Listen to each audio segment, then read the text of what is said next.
The asphalt ribbon unspooled beneath my tires, a slick, dark vein winding deeper into the desolate countryside. Rain, fine as mist, clung to the windscreen, blurring the skeletal trees that lined the narrow lane. Blackwood Manor wasn't merely remote. It felt deliberately cut off, a fortress against intrusion. The estate was a notorious architectural behemoth, steeped in local legend and the kind of historical significance that drew scholars like moths to a flickering flame. Today, it had drawn me. My reputation preceded me, a double-edged sword. Some welcomed my meticulous eye, my ability to coax narratives from bone and soil. Others, like the lead investigator I was about to encounter, saw me as an unnecessary complication, a wrench in the gears of a neatly packaged accident.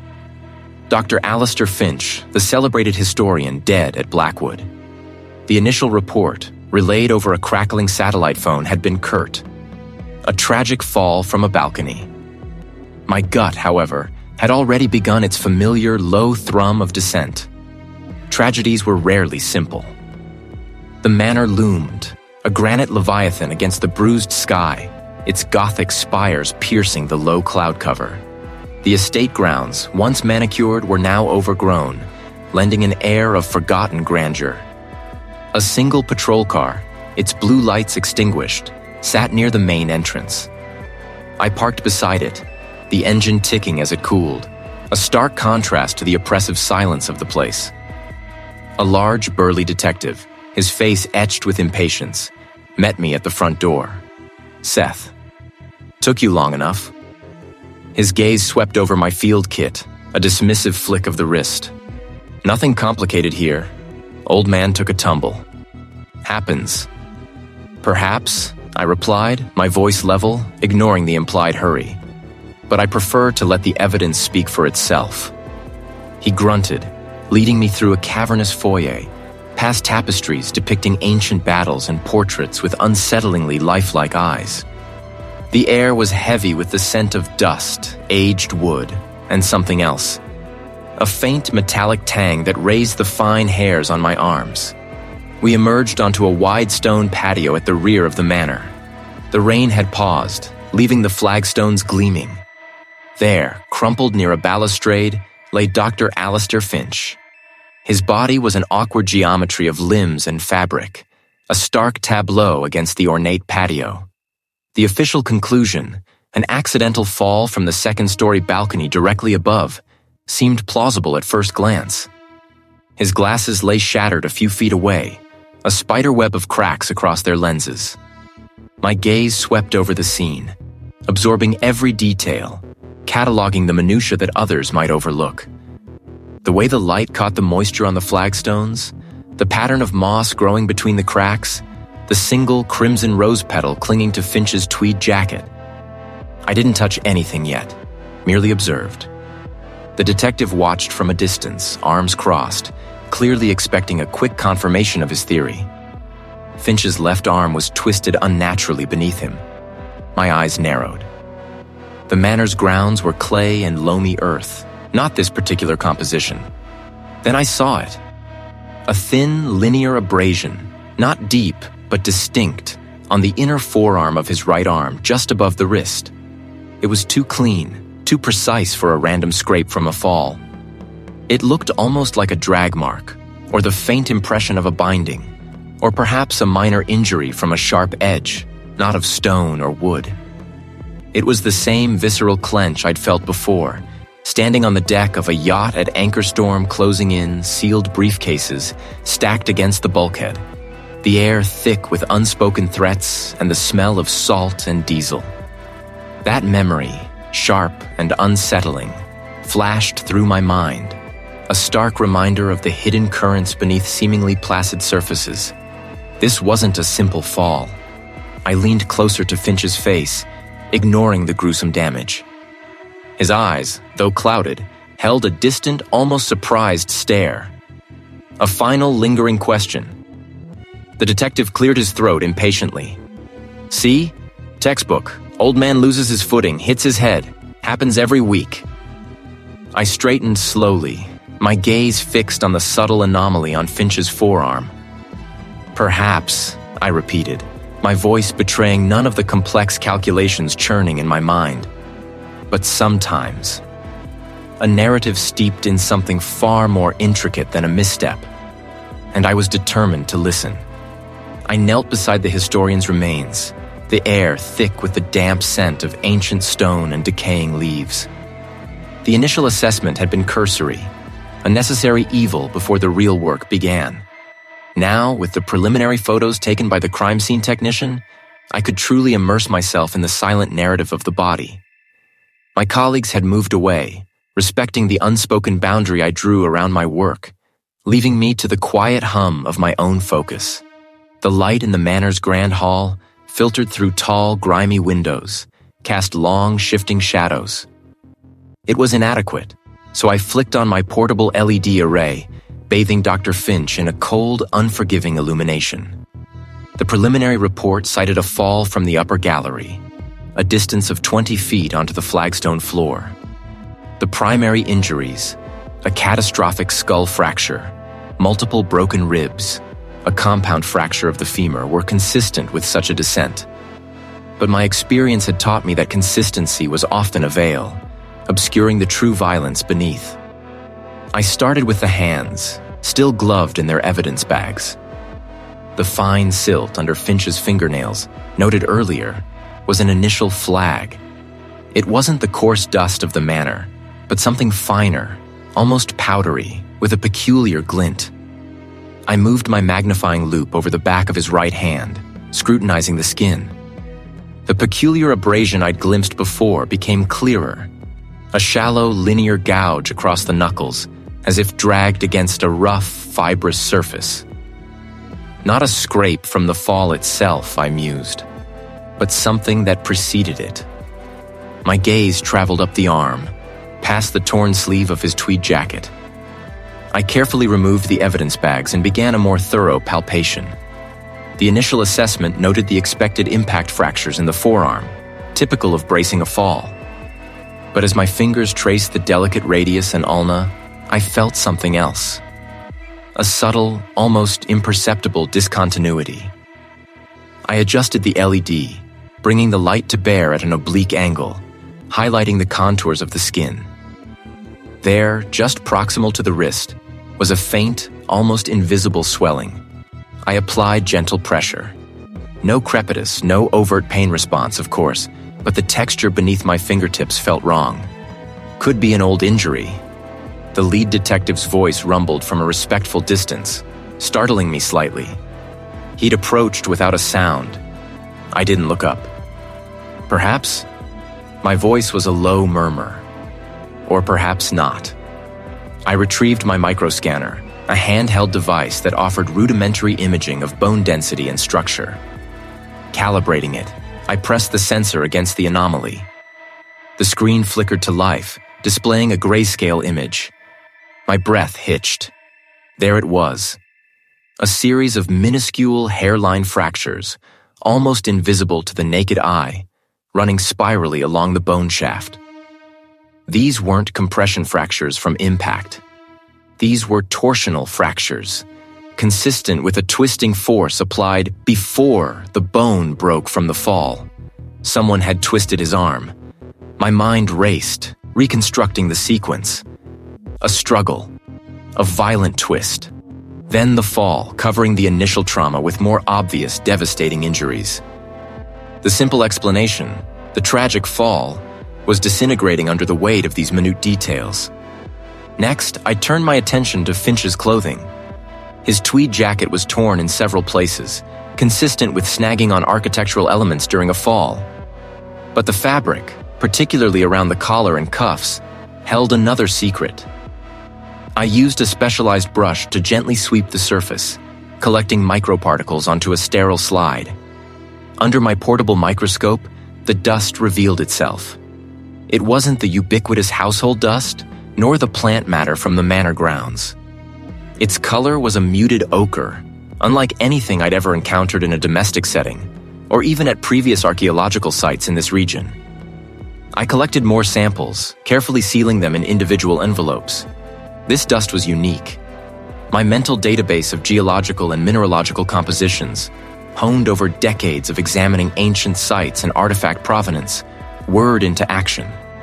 The specific crystalline structure, the unusual color, the way it refracted light. It spoke of a geological origin far from this estate. It wasn't native to the local sedimentary rock, nor was it volcanic. It hinted at something older, perhaps metamorphic, or even hydrothermal, and certainly not from the immediate vicinity. This dust, coupled with the pre-mortem fractures, painted a starker picture. Dr. Finch hadn't simply fallen. He had been attacked, perhaps incapacitated, and then propelled over the railing. And the dust? It was a signature, a geographical marker of where he had been, or what he had handled just before his death. My mind conjured an image, stark and sudden. A distant coast, the air thick with the scent of salt and rain. The kind of place where illicit goods, perhaps ancient artifacts, might exchange hands.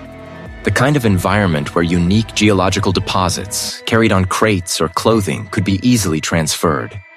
This wasn't just a murder. It was a murder entwined with something far grander, far more dangerous. They weren't the blunt, crushing damage of a fall. These were too fine, too intricate, almost crystalline in their precision, radiating outwards from a central, almost imperceptible point. My mind raced, cross-referencing against hundreds of fracture patterns I'd cataloged over the years. This wasn't impact trauma. This was something else entirely. I shifted the microscanner, focusing on the surrounding tissue. The faint, almost invisible dust I'd noticed earlier, the one that had clung to the victim's clothing and hair, now showed up as minute reflective specks under the scanner's narrow beam. It seemed to have insinuated itself into the very fabric of the bone, suggesting a prolonged exposure, or perhaps a direct application. My initial assessment of a tragic accident crumbled, replaced by a chilling certainty. This man had been subjected to something deliberate. I need samples of this dust and a full spectral analysis, I stated, my voice cutting through the stillness of the makeshift examination area. The assisting investigator, a stern-faced woman with sharp eyes, nodded, already preparing the sterile collection kits. Prioritize it. I want to know what this is and where it comes from, yesterday. The wait for the lab results was agonizing, each hour stretching into an eternity. I used the time to re-examine the estate grounds, searching for any other anomalies, any overlooked detail that might corroborate my suspicions. The grand old house, once a beacon of historical preservation, now felt like a tomb, its secrets whispering through the drafty corridors. I found nothing overtly suspicious, no obvious signs of struggle or forced entry, but the absence of evidence often spoke volumes. Finch's death was clean, too clean, if my theory held. When the call finally came, it was late afternoon, the sky outside turning a bruised purple. Seth, the dust samples. The analyst's voice crackled through the phone. It's an unusual silicate mineral, predominantly quartz, but with distinct trace elements. Very specific isotopic signature. Our geologists have narrowed it down to a handful of known deposits, all in the same remote region, deep in the highlands. And here's the kicker. It's consistent with geological formations found around an ancient, undocumented archaeological site, one that Dr. Finch had been researching quite obsessively. My grip tightened on the phone. Undocumented. Obsessive research. The pieces began to click into place with an unsettling clarity. Are there any active digs in that area? I asked, already knowing the answer. Not officially, the analyst replied. But Finch had filed for permits for geological surveys in that precise location months ago. They were denied. I packed my gear, my mind already sketching out the topography of the highlands, the logistics of reaching an unsanctioned dig site. The estate manager, a man of quiet deference, arranged for a sturdy vehicle and a driver. The journey was long, winding through forgotten logging roads that clawed their way up the steep slopes. We found the site tucked away in a ravine, cleverly concealed by a thick canopy of ancient pines, a makeshift tarp shelter, a few discarded tools, and freshly disturbed earth confirmed its clandestine nature. My boots crunched on loose shale as I surveyed the scene. This was no mere geological survey. This was an excavation, deep and methodical, clearly focused on something significant. A faint wisp of smoke led me to a small, dilapidated cabin a few hundred yards from the dig site. An older man, his face etched with worry lines and his clothes stained with earth, sat hunched over a sputtering fire, stirring a meager meal. He looked up sharply as I approached, his eyes wide with a mixture of suspicion and fear. "You're the research assistant, aren't you?" I asked, my voice calm but firm. "The one who worked with Dr. Finch." He hesitated, his gaze darting around the confined space of the cabin. "Who's asking?" he mumbled, his voice raspy. "My name is Seth. I'm investigating Dr. Finch's death. I believe you can help me understand what he was doing here." He fidgeted with a frayed rope, his hands trembling slightly. He wasn't doing anything wrong," he stammered, his eyes avoiding mine. "Just research. History. History that got him killed," I countered, letting the words hang in the air. "The dust found on his body, the fractures in his bones, they point directly to this site, to something he found here." The assistant flinched, his shoulders slumping. He started talking about this artifact, something lost, powerful. A legacy, he called it. Not just history, but a living secret. He paused, chewing on his lip, clearly wrestling with a profound fear. And then the meeting started. Always late, always secret. He wouldn't let me near them. "Who were these meetings with?" I pressed, stepping closer, my gaze unwavering. Who were these enigmatic figures? He swallowed hard, his eyes darting to the small, grimy window. "I don't know their names. They weren't like us. Dressed in expensive clothes, always had these heavy, sealed briefcases. He said they were interested in the legacy, in making sure it stayed hidden or controlled. He was getting scared, Seth. Truly scared. And I was now standing on the very ground that held the key to his demise, and perhaps to a far greater danger. A cold knot had formed in my stomach, true, but it had also tightened my resolve. He had been silenced. The weight of that certainty pressed down, yet it also sharpened my focus, honing my senses for the task ahead. The estate's archaeological dig site lay a few miles from the main house, tucked into a wooded rise overlooking a winding river. It was an active excavation, or had been, before Finch's death. The protective tarpaulins were still stretched taut over exposed trenches, secured by sandbags and ropes, but the equipment looked abandoned, gathering a fine layer of dust. I pulled on a pair of nitrile gloves, the familiar crinkle of the material a small comfort. I navigated the uneven ground, stepping carefully around, surveying stakes and half-filled buckets. The site supervisor, a young academic with wide, nervous eyes, met me at the edge of a particularly deep trench. The local officer secured it. "They haven't done much else," he mumbled, gesturing vaguely. "We were told to keep clear." "Understood," I replied, my gaze already sweeping the area. "Just need to observe." The supervisor nodded, then retreated a respectful distance. He probably thought I was looking for more bone fragments, but my quarry was far more insidious. I descended into the primary trench, my boots crunching on the loose soil. The stratification was clear, layers of history laid bare.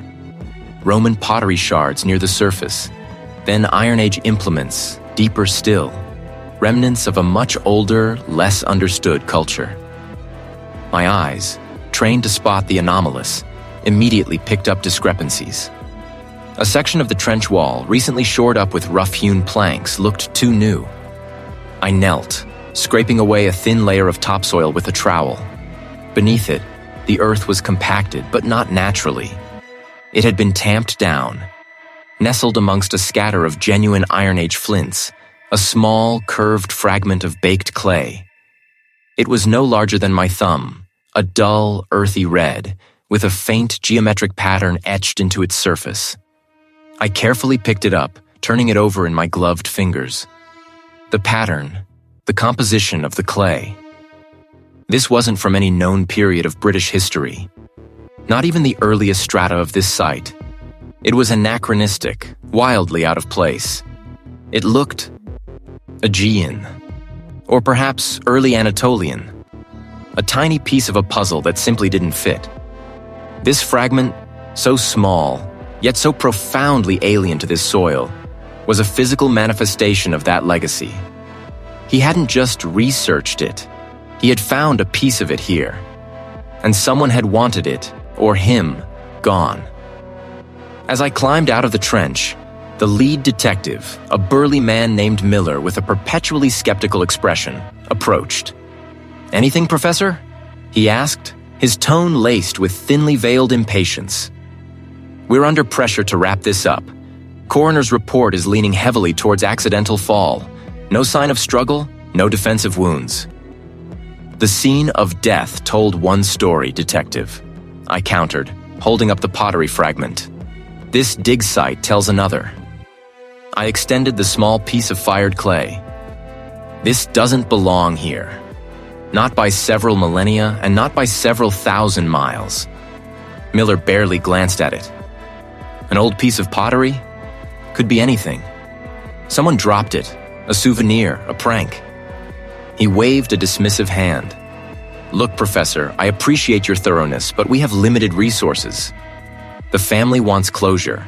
The local authorities want this off their desks. Unless you've got something concrete linking Finch's death to digging where there shouldn't be, looking for something specific." He sighed, running a hand over his close-cropped hair. "With all due respect, Professor, you're an anthropologist, not a homicide investigator. Let us handle the police work." The message was clear. My expertise was tolerated, but my conclusions were not welcome if they complicated matters. The pressure on them was palpable, a force unseen but undeniably present. I didn't argue further. Miller wouldn't see it, not yet. But I knew what I had found. The fragment was carefully secured in an evidence bag. The air inside was cool, sterile. I set the fragment under the microscope, eager to analyze its composition, to try and pinpoint its origin with more certainty. I'd need to cross-reference it with known archaeological databases, a tedious but necessary process. I worked for hours, lost in the minute details of the clay, tracing the faint lines of the pattern. The world outside faded, replaced by the microscopic landscape before me. It wasn't until I leaned back, stretching, that I noticed it. A faint scuff mark on the polished linoleum floor, leading from the back entrance, past my secured sample drawers, and towards my main workstation. It was subtle, almost imperceptible, but my eyes were trained to spot anomalies. My gaze snapped to the door. The deadbolt was engaged, the security panel green. Everything appeared normal. But the scuff mark and a barely disturbed dust motes on the edge of the filing cabinet told a different story. Someone had been here. My breath caught in my throat. I moved slowly, methodically, checking every drawer, every cabinet. Nothing was missing. No equipment was disturbed. My research notes, my laptop, all untouched. It wasn't a robbery. It was a message. They hadn't taken anything of value because they weren't looking for valuables. They were looking for what I knew. Or perhaps they were just letting me know they could get in. A warning. I thought of the estate, the storm-lashed coastline, Finch's final moments. Finch had stumbled onto something monumental, and now I was walking in his footsteps. The break-in wasn't just a warning. It was confirmation. I was close. Too close. And whoever was behind this, they were watching. My determination hardened, but a new layer of caution, of primal fear settled over me. This wasn't just about truth anymore. It was about survival. The detective's words echoed in my ears, a dismissive drone against the hum of the portable spectrometer I'd set up in the estate's secondary workshop. Anthropologist, not a homicide investigator. He saw a narrow lane, a defined boundary. I saw a sprawling, interconnected web where every thread, no matter how seemingly insignificant, led somewhere. And the pottery fragment, the one I'd retrieved from the base of the broken statue, was a thread pulsing with an unsettling energy. Under the harsh glare of my examination lamp, the fragment shimmered, a dull ochre flecked with what appeared to be ancient pigments.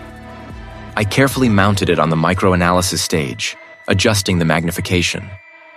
The initial visual inspection had been compelling, suggesting a specific ancient civilization, one known for its intricate iconography and unique clay composition. But something had pricked at my professional intuition, a whisper of disharmony beneath the surface harmony. My fingers, calloused from years of field work and delicate bone reconstruction, manipulated the controls. The spectrometer whirred, firing precise beams at the sample. Data streamed onto the screen, a cascade of elemental compositions and crystalline structures.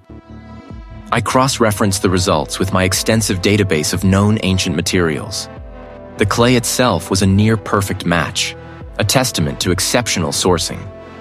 The pigments, too, initially aligned with historical records. But then, a flicker. A minute discrepancy in the trace elements within the glaze. Not enough to raise an immediate alarm to the untrained eye, but enough to snag mine. I zoomed in further, pushing the optical limits of the scope. The surface, which to the naked eye appeared weathered by millennia, revealed microscopic imperfections. Not the organic degradation of time, but something almost too uniform. And then I saw it. It was a ghost of a modern tool, a ghost hidden beneath layers of meticulous, painstaking deception. A cold certainty settled in my gut. This wasn't an artifact. This was a forgery. And not just any forgery, but one of such astonishing sophistication that it could fool all but the most rigorous forensic analysis. The craft, the materials, the deliberate aging, it was designed to withstand scrutiny, to pass as genuine even under a collector's experienced eye. He was likely exposing a high-stakes forgery ring, an operation capable of producing pieces that could rewrite museum catalogs and drain fortunes from unsuspecting collectors. The anachronistic details I'd found on the estate, the ones that had seemed so out of place, now clicked into a terrifying new context. They weren't just mistakes, they were deliberate signposts, or perhaps even warnings, left by Finch himself. My mind raced. If this fragment was a forgery, what else had Finch uncovered? What had he been on the verge of revealing? I needed to get back to his study. The police had already scoured it, but they had been looking for signs of a fall, for a simple accident. They hadn't been looking for a master forger's hidden trails. The study, now officially sealed but easily bypassed by someone determined, felt different this time. The weight of the revelation pressed down on me as I stepped over the threshold. Every book, every scattered paper, every seemingly innocuous object now held the potential for a concealed truth. I ignored the obvious, the things the investigators would have cataloged. My eyes scanned the shelves, not for titles, but for anomalies. A book pushed too far back, a faint scratch on the polished mahogany. It was the desk, a grand carved oak behemoth that finally yielded a clue. A subtle discoloration on the underside of the top drawer, a faint mark that looked like repeated friction. I ran my fingers along the edge, feeling for a seam, a catch. Nothing. But then I noticed a barely visible hairline crack in the wood veneer near the back edge, almost perfectly aligned with the grain. I pressed. A soft click. Inside, nestled in a velvet-lined recess, were two items. A small, robust external hard drive, its surface etched with an unfamiliar symbol, and a folded piece of parchment. My fingers trembled slightly as I retrieved the parchment. It was heavy, textured, almost like vellum. Unfolding it carefully, I saw not a simple map, but a complex array of symbols, geometric patterns, and lines of what appeared to be an ancient script, interwoven with modern topographical markers. It was a coded map, intricate and deeply cryptic, pointing to locations I couldn't immediately decipher. The tension in the room thickened, almost suffocating. This was no academic puzzle. This was a roadmap to a dangerous legacy, perhaps even the source of the forged artifacts themselves. The hard drive felt solid and cool in my palm. Encrypted files, without a doubt. Finch had been meticulous. I slipped both items into a protective pouch, then carefully closed the hidden compartment, ensuring it was as invisible as I'd found it. The air in the study felt charged, heavy with secrets. I had to get this evidence to a secure location, somewhere I could analyze it without interruption, without the detective's dismissive gaze. Hours later, the storm that had been brewing offshore finally began to gather its strength. The vessel rocked gently, its timbers groaning in protest against the rising swell.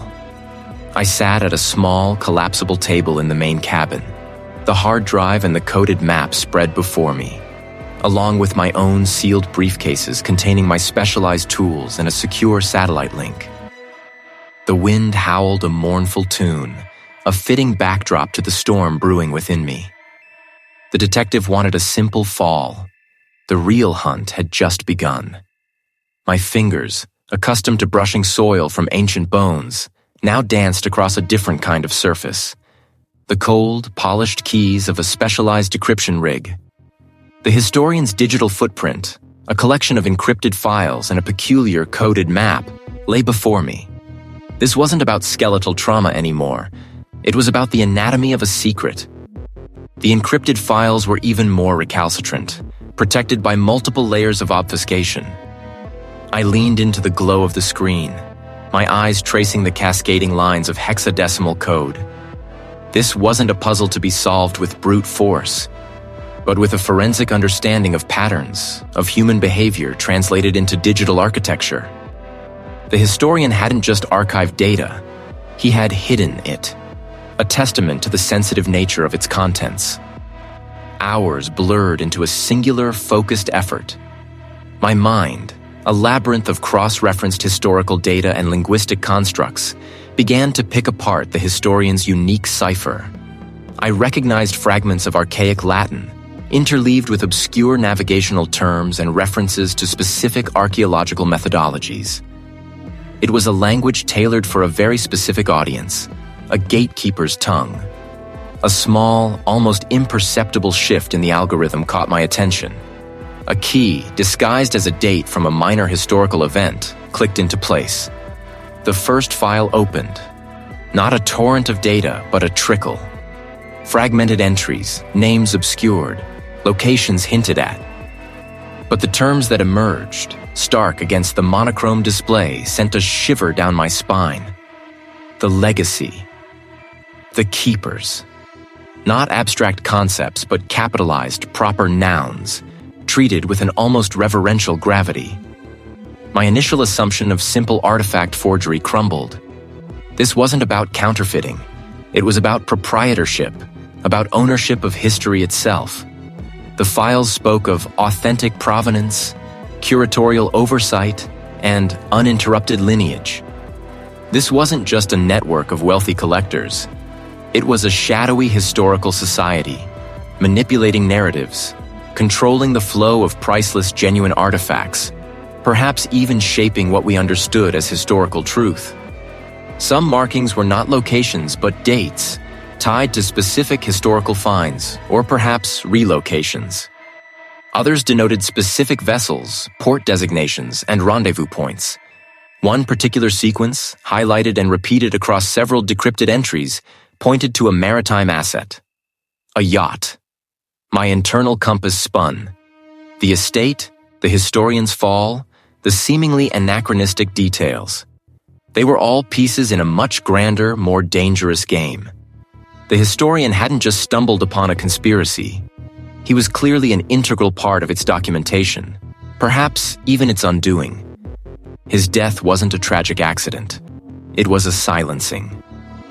I packed my minimal gear, the decryption rig humming softly as I disconnected it. The information I'd uncovered was too volatile to transmit. It needed to be physically delivered, corroborated, and understood.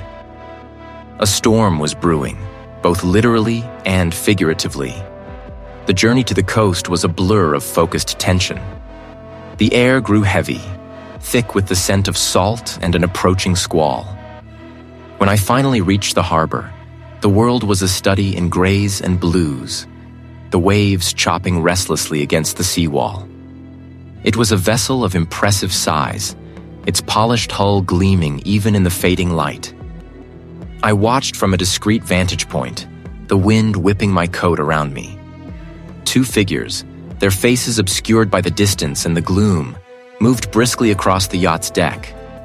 One carried a pair of identical hard-sided briefcases, their metallic sheen reflecting the last vestiges of twilight. They were passed to the other figure with a practiced, almost ritualistic precision. The briefcases were then secured, lashed down near the stern, as if their contents were too precious, too significant to be left to chance. They were the physical manifestation of what I had just uncovered in the digital realm. They held not just artifacts, but the manipulated history itself. The storm raged closer, a furious roar drowning out the world. But the silent promise of those briefcases, nestled on that yacht, spoke volumes. I had found the next thread, and it led directly into the heart of the tempest. The mineral dust, that unique blend of silicates and rare earth elements, wasn't just an anomaly. It was a signature that didn't belong in the dusty corners of a historic estate. My fingers flew across the keyboard, cross-referencing my spectrometer's output against geological databases, academic papers, and obscure artifact provenance records. Dr. Finch's personal library, preserved precisely as he'd left it, became my primary resource. Among his meticulously annotated volumes, I found a recurring name: Professor Alistair Thorne, a retired curator from a prominent university museum, known for his controversial theories on clandestine archaeological networks. Thorne had been Finch's mentor, a figure whispered about in hushed tones, a man who had abruptly vanished from academic circles years ago. If anyone knew the hidden currents beneath the placid surface of historical preservation, it would be him. Tracking Thorne was a deliberate, cautious process. He wasn't listed in public directories. His old departmental contacts were dead ends, and his university records had been purged of all personal information. But Finch's notes contained a cryptic reference, a single line scrawled in the margin of a paper on illicit artifact trade. A.T., Mariner's Wharf, August. It was a slim lead, but enough. I spent a day sifting through property deeds and boat registrations near the old wharf, eventually pinpointing a small, nondescript sailing vessel registered to a holding company linked to a distant relative of Thorne's. It was a long shot, but I felt the pull of the web. The call I made was brief, almost curt. I introduced myself as a colleague of Finch's, mentioning a specific, obscure paper they had co-authored decades ago. There was a long silence on the other end, then a gravelly voice. Meet me. 2 hours. Mariner's Wharf. I drove through the gathering gloom, the sky bruised purple and gray, rain beginning to lash against the windshield. The air crackled with the promise of a tempest. At Mariner's Wharf, the old pier groaned under the assault of rising winds. The interior of the yacht was surprisingly Spartan, functional rather than luxurious.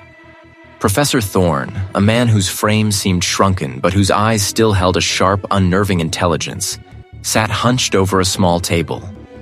2 leather briefcases, identical and tightly sealed, rested beside him. The wind howled outside, making the hull creak and groan like a living thing. "Seth," he rasped, his voice thin but clear above the storm's growing fury. "Finch always spoke highly of your perception." He gestured to a seat opposite him. "Why are you here? What has Finch done now?" I laid out my findings, the forensic analysis, the anachronistic dust. I watched his face carefully as I described the mineral signature, the unique composition. His expression remained unreadable, a mask of weary resignation.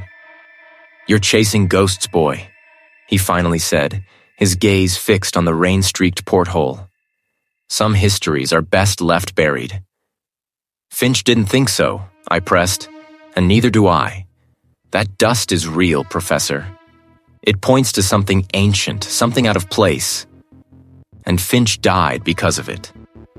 His eyes, sharp and piercing, finally met mine. He was always too stubborn, too honorable. He sighed, a sound swallowed by the wind. "You want to know about the Keepers? That's what this is about, isn't it?"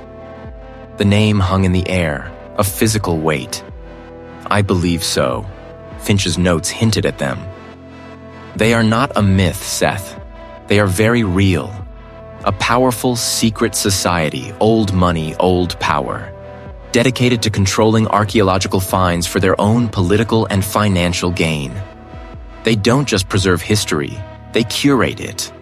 They decide what the world sees and what it doesn't. What is authentic? Or perhaps, manufacture history." "The mineral dust," I interjected, pulling a small vial from my pocket, containing the microscopic particles. "It's unique, a specific geological signature." Thorne took the vial, holding it up to the dim cabin light. "I know this. Finch showed me something similar years ago. A private estate, centuries old, nestled deep in the Carpathian foothills. The geological makeup there is singular. Finch believed it was one of their primary storehouses, a place where they kept their most sensitive acquisitions, and perhaps even conducted the Carpathian foothills. It wasn't just a remote estate. It was the remote private estate." The pieces clicked into place with a terrifying finality. The detective's narrow lane had just exploded into a vast, dangerous highway. The unique mineral dust, the anomalous details in Doctor. The storm outside seemed to mirror the tempest building within me. The Carpathian foothills clawed at the night sky, their jagged peaks swallowed by the churning clouds. Rain lashed down, a relentless drumbeat against the windshield, as I navigated the winding, unpaved track leading to Elias Thorne's remote private estate. My headlights, barely cutting through the dense fog and sheeting water, illuminated a landscape of ancient oaks and foreboding shadows. This wasn't just a collector's residence. It was a fortress, a bastion of secrets. I parked my borrowed vehicle a kilometer from the main gates, tucking it beneath a canopy of gnarled branches. The air was thick with the scent of wet earth and pine needles. Donning dark, waterproof gear, I moved like a ghost through the downpour, my movements honed by years of traversing difficult terrain. Perimeter fences, electrified and topped with razor wire, were bypassed with practiced ease. Infrared sensors, hidden among the overgrown rhododendrons, were identified by the subtle hum I'd learned to detect in the field, then disabled with a precision tool. Thorne's security was formidable, but not impenetrable to someone who understood the subtle language of concealment and detection. I found my entry point at the rear, a service entrance partially obscured by construction scaffolding that had clearly been there for months, unnoticed. The interior was a labyrinth of echoing corridors and richly appointed rooms, each hinting at immense wealth. I moved with purpose, guided by the estate's blueprints I'd meticulously memorized. My target wasn't the master suites or the grand galleries, but the rumored subterranean levels. The air grew cooler, drier, carrying a faint metallic tang. The first chamber I found was a revelation, a state-of-the-art forgery workshop. Gleaming steel workbenches held an array of specialized tools, microabrasives, laser etchers, spectroscopic analysis equipment. Half-finished sarcophagus lids, their hieroglyphs painstakingly replicated, lay under powerful magnifying lamps. A craftsman's bench was littered with fragments of pottery, some genuine, some clearly recent fabrications, meticulously aged with chemical treatments. The attention to detail was unnerving. They weren't merely copying. They were perfecting, creating objects so convincing they could fool seasoned experts. I ran my gloved fingers over a freshly aged bronze statuette, feeling the artificial patina, noting the subtle inconsistencies that only a forensic eye would catch. This wasn't just a side hustle. It was an industrial-scale operation. Deeper still, behind a reinforced steel door disguised as a blank wall panel, I found the vault. It wasn't a bank vault, but something far more sophisticated, climate-controlled and hermetically sealed. The air inside was still, cool, and carried the faint, earthy scent of true antiquity. My headlamp swept across rows of illuminated display cases. Here, there were no forgeries. These were genuine, priceless artifacts, clearly stolen from legitimate archaeological sites. Intact clay tablets from Mesopotamia, their cuneiform script sharp and legible. Gold death masks from ancient Egypt, their eyes staring out with an eerie, timeless gaze. Pre-Columbian jade carvings, their intricate details speaking of forgotten civilizations. This was Thorne's true treasure, the originals that the forgeries mimicked, the illicit heart of his empire. My gaze fell upon a stack of heavy-duty waterproof crates, subtly different from the display cases. This wasn't just about collecting. It was about moving these priceless pieces across borders, likely for a black market network. The Carpathian foothills were merely a staging ground. The security system had detected me. Thorne's advanced systems had caught up. Adrenaline surged, sharpening my focus. I didn't waste a second. I snapped a dozen rapid photos with my small, specialized camera, capturing the crates, the artifacts, and the damning label. The images would be irrefutable proof. The steel door to the vault, which had slid open for me, began to grind shut. I launched myself through the narrowing gap, scrambling back into the workshop as heavy automated shutters slammed down over the windows. Footsteps, heavy and fast, echoed from the corridor above. I knew the estate layout, but now it was a hostile environment. I sprinted back towards the hidden staircase, the blare of the alarm deafening. I didn't hesitate. I dropped low, skidding on the polished stone floor, narrowly avoiding his lunge. The storm outside was my only ally now, its fury masking my retreat. My headlights, barely cutting through the oppressive gloom, illuminated the ancient iron gates, already ajar, swaying slightly in the violent gusts. No police cruiser, no uniformed guard. A chill that had nothing to do with the weather snaked up my spine. This was a private party. I had to assume I was expected, or at least my arrival wouldn't be a surprise. The local authorities, if they were truly compromised as I suspected, would have merely paved the way for Thorne to clean up. My only advantage was my meticulousness, my ability to see what others missed or chose to ignore. My boots crunched on the gravel path as I approached the main house. A heavy oak door standing slightly ajar, inviting me into the maw of the unknown. I drew a deep breath, the scent of damp earth and decaying leaves filling my lungs, a strange blend of primal nature and ancient secrets. I moved through the opulent yet neglected entrance hall, ignoring the grand staircase, heading straight for Thorne's private study.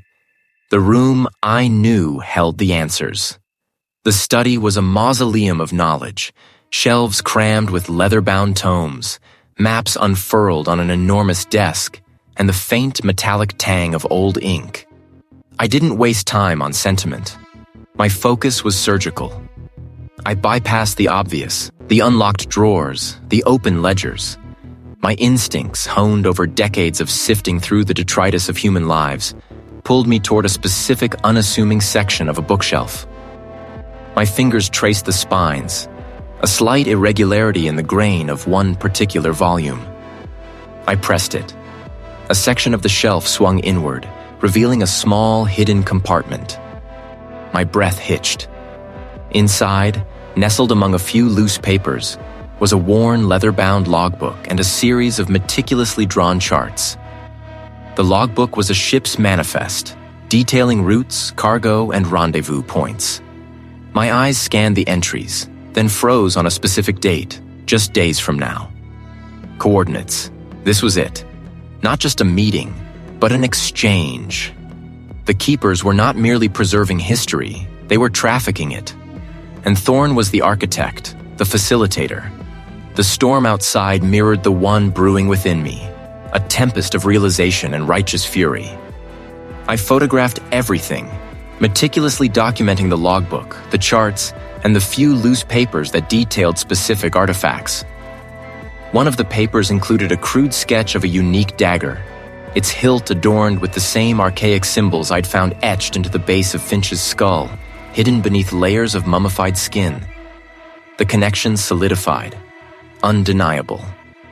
Finch hadn't just stumbled upon something. He was a target, eliminated for threatening the keeper's illicit trade. Back in the relative safety of my rented room in the nearby village, the storm still raged, but my focus was absolute. My portable forensic kit, usually deployed at crime scenes, was now a laboratory of truth. I laid out the photographic evidence from Thorn's study alongside the images from Finch's estate. The soil samples from Finch's boots, analyzed under my portable microscope, revealed a unique mineral composition, a match to geological formations found only in the Carpathian foothills, specifically near Thorn's estate. The anachronistic textile fibers caught on Finch's clothing were identical to samples I'd collected from a dust-covered tapestry hanging in Thorn's study, a tapestry depicting ancient rituals. I cross-referenced them with images of ancient implements found in an archaeological journal I'd pulled from Thorn's library. The patterns matched a ceremonial bludgeon, a relic, not a modern weapon. It was a grotesque irony, a signature of profound arrogance. I built my case, brick by painstaking brick, each piece of evidence a damning indictment. My fingers flew across the keyboard, compiling my report. Every photograph, every analysis, every deduction was laid bare. The narrative was unassailable, a forensic tapestry weaving together the threads of murder, conspiracy, and an ancient secret. Thorn was not just a prominent historian. He was a murderer and a master manipulator, at the heart of an organization willing to kill to protect its trade. I was no longer just an anthropologist investigating a peculiar death. The local police, if they were truly compromised, would be a wolf in sheep's clothing. I couldn't trust them blindly. I copied my entire report onto an encrypted drive, then sent a compressed, anonymous summary to a trusted international contact, a journalist who had an unblemished record of exposing corruption. A contingency. If anything happened to me, the truth would still find its way out. The rain outside hammered against the window pane, a relentless percussion. Determined. Exposed. My phone lay beside the laptop, a direct line to the authorities. One call would set everything in motion. The storm was closing in, both outside and within the twisted world I had just meticulously unraveled. I picked up the receiver, my fingers steady. The unpaved track finally opened into a sprawling, ill-lit courtyard. Rain lashed against the manor's gray stone walls, each gust of wind a mournful howl through the ancient oak trees. My headlights, now cutting through the torrential downpour, illuminated a solitary figure silhouetted against the grand double doors. Elias Thorn. He wasn't waiting for me, not precisely. A heavy canvas bag was slung over one shoulder, and a smaller leather briefcase was clutched in his hand. He looked ready to leave. I killed the engine. The sudden silence, broken only by the storm's fury, was deafening. I grabbed my own satchel, heavy with the evidence I'd spent weeks painstakingly assembling. My breath hitched, a cold knot tightening in my gut. This was it. "Thorn!" I called out, my voice barely carrying over the wind. "To what do I owe this unscheduled visit?" His tone was smooth, a practiced veneer of cordiality that didn't quite hide the tension in his jaw. "You know why I'm here," I stated, walking purposefully towards him, the gravel crunching under my boots. "It's over, Thorn. The game's up." He chuckled, a dry, humorless sound. "Game? My dear man, I merely mourn the tragic loss of a colleague." "Tragic fall?" I scoffed. The historian didn't fall, Thorn. He was murdered, and you know it. I stopped a few paces away, the rain plastering my hair to my forehead, the microfractures on his temporal bone, inconsistent with a simple tumble, the unique soil composition on his shoes, matching the unrecorded burial mound near the old crypt, not the estate's main grounds. A conspiracy theorist. Am I? I reached into my satchel, pulling out a sealed plastic bag containing a small, exquisitely carved bone fragment. This was found embedded in the historian's scalp. From a dig site in the Zagros Mountains, a site you conveniently visited just weeks before his accident. It's anachronistic, Thorn. The historian discovered your illicit trade, discovered the forged provenance of the artifacts you've been selling to the keepers. He was going to blow the whistle. The casual indifference vanished, replaced by stark fury. You have no idea what you're meddling with. I have enough to bring you down, to protect the keepers and their trade in stolen history. He lunged, not with a weapon, but with the sudden, desperate fury of a cornered animal. I sidestepped, dropping my satchel, and he stumbled past me, heading not for the manor, but towards a path that led deeper into the estate. The path to the docks. He knew I knew. You won't get away, I yelled, scrambling after him. The rain made the ground treacherous, my boots sinking into the churned mud. He was faster than I expected for a man of his age, fueled by desperation. We burst through a thicket of sodden rhododendrons, and there it was. A small, private dock, jutting out into the roiling black water. He fumbled with the mooring lines, his movements frantic. "You'll drown with me." I leaped onto the slick deck just as he managed to cast off the final line. The yacht groaned, pulling away from the dock, the churning water between us and the shore widening by the second. The storm was a living entity now, thrashing the vessel. Waves crashed over the bow, drenching me in icy spray. Thorn stumbled towards the yacht's cabin, the leather briefcase still clutched in his hand. The other briefcases, the sealed briefcases, were strapped down with bungee cords, threatening to break free. I could see the glint of ancient gold and polished stone within one of them, visible through a slight gap. The artifacts. The proof. "Those won't save you, Thorn," I shouted, battling the wind and the pitching deck. "The keepers will abandon you the moment this gets out." He ignored me, wrestling with the cabin door. I lunged, tackling him from behind. We crashed against the bulkhead, the impact jarring my teeth. The briefcase flew from his grasp, sliding across the wet deck towards the churning railing. "No!" Thorn screamed, scrabbling after it. I grabbed his arm, pulling his back. His eyes, wide with a maniacal fear, locked onto mine. "You don't understand. This is bigger than you know." "It's about a man who died for the truth," I countered, adrenaline sharpening my focus. "Justice for Dr. Finch, and for all the history you tried to bury." He roared, a primal sound, and shoved me with surprising strength. I lost my footing on the slick deck, my feet sliding out from under me. For a terrifying moment, I was airborne, the black churning water rushing up to meet me. My fingers scrabbled for purchase, catching on the edge of the railing just as the yacht plunged into a trough between two monstrous waves. My grip was slipping. He wasn't waiting for me, not precisely. He looked ready to leave. I hung there, suspended between the fury of the storm and the treacherous deck, the cold spray biting at my face, knowing that if I let go, both I and the evidence would be lost forever. Thorn, momentarily stunned by his own desperate act, stared down at me, his face illuminated by a flash of light. Then a new light pierced the tumultuous gloom. Not the sporadic flicker of lightning, but a steady, powerful beam cutting through the rain. A voice, amplified by a megaphone, boomed over the wind. "This is the Coast Guard, stand down." Thorn's eyes, wide with a blend of desperation and disbelief, darted from me to the approaching vessel. His moment of shock had been my reprieve. With a surge of adrenaline, I leveraged my weight against the railing, finding a sliver of purchase with my foot on a decorative filigree. My fingers, raw and aching, tightened their grip on the metal. The briefcases, still clutched in my other hand, felt impossibly heavy, but their weight was a promise of justice. He moved with the practiced efficiency of someone accustomed to chaos, his gaze sweeping over the scene. Thorne, seeing the jig was up, slumped against the bulkhead, his defiance dissolving into a grim resignation.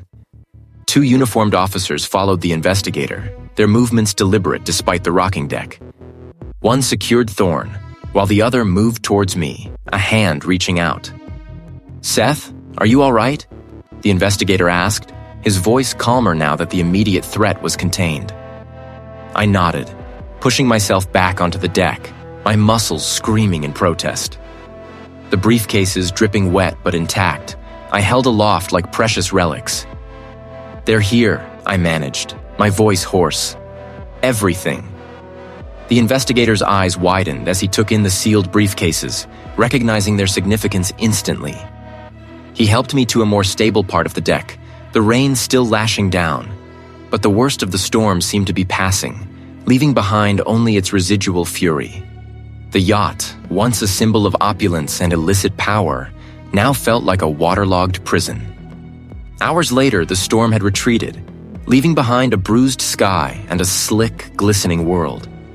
I sat in a small, cramped office at the dock, the smell of salt and diesel clinging to my clothes. The sealed briefcases, now opened, lay splayed across a metal table. Their contents were a meticulous chronicle of betrayal and avarice. Detailed ledgers charting the movement of priceless artifacts, encrypted communication logs between Thorne and a shadowy network known only as the Keepers, and even photographic evidence of the historian's final moments, not a fall, but a deliberate push.